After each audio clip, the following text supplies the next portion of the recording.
എൻ്റെ എല്ലാ ദിവസവും ഒരേപോലെയാണ് പോകുന്നത്. എൻ്റെ ജീവിതത്തിൽ ആകെ ഇപ്പം മാറുന്നത് എൻ്റെ തുണി മാത്രമാണ്. പക്ഷെ ഇപ്പം അങ്ങനെയല്ല. ഇന്ന് ശനിയാഴ്ചയാണ്, കോളേജിൽ പോകണ്ടേ. ഇവിടെ ഫുള്ള് വൃത്തിയാക്കാം. ഈ ഷെൽഫ് ഇപ്പം നമ്മൾ വൃത്തിയാക്കാൻ പോവാണ്. ഫസ്റ്റ് ഓഫ് ഓൾ നമ്മൾ നമ്മുടെ കട്ടിൽ വൃത്തിയാക്കും. അതിനുശേഷം എൻ്റെ ഷെൽഫിലെ സാധനങ്ങളെല്ലാം ഇവിടെ മറിച്ച് ഇവിടെ കൊണ്ടുപോകും. അതാണ് എൻ്റെ ഇപ്പോഴത്തെ പ്ലാൻ. ഈ പാവയെ ഓർക്കുന്നുണ്ടോ? ഇത് നിറയെ മേക്കപ്പ് സാധനങ്ങൾ കൊണ്ടുവന്നതാണ് ഞാൻ വന്നപ്പോൾ.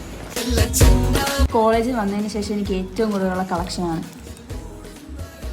സത്യമായിട്ട് ഇത് എനിക്ക് ഇഷ്ടമല്ലാത്തതുകൊണ്ട് ഓരോ സാധനം വാങ്ങിക്കുമ്പോൾ ഇത് കൂടെ കിട്ടുമ്പോൾ ഞാനത് ബാഗിലിട്ടെങ്കിൽ കൊണ്ടുപോയി. ഇവിടെ എല്ലാവരും രാവിലെ എഴുന്നേറ്റ് കഴിഞ്ഞാൽ ചെവിയിൽ രണ്ടിടത്തും വെക്കും, പിന്നെ ഒന്നും കഴിക്കും. ഇതൊക്കെ വീട്ടുകാർ തന്നു വിട്ടതാണ്, എൻ്റെ ഓർമ്മകളാണ്.